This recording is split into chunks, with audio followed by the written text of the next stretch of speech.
आम देश रे गरीब मान संख्या बढ़ू ये गोटे चिंताजनक विषय। इता कारणटा कण कारण सिंपल है।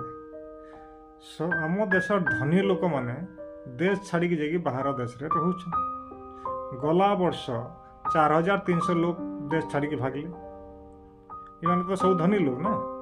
ये वर्ष फिर 3500 लोग जीवा लगे ऑलरेडी पेटी पुचला बस्तानी बांधी सारे मैंने केतले भी जीवे बोले जदि टोटाल जनसंख्या रु धनी पलि गले बोले गरीब तो रही ना देश गरीब मान देश यहाँ हूँ कथा 5-7 दिन तले नागपुर गोटे कार्यक्रम रे जोग देकी केंद्र मंत्री नितिन गडकरी भी आम देश में गरीब बढ़ुवा कथा के स्वीकार करिछन आ इथिलगी चिंता प्रकट करिछन। केंद्र सरकार गरीब संख्या ह्रास पाउछ बोली जते डिंडे पिटले भी केंद्र मंत्री ताके गरीब बढ़ुवा कथा के से स्वीकार करिछन।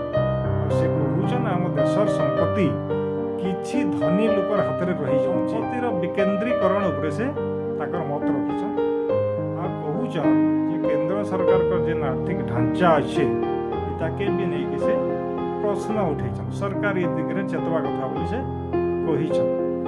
पहले आम देशर अवस्था हेन्ता इनु धनी लोक माने सब उड़ान विदेश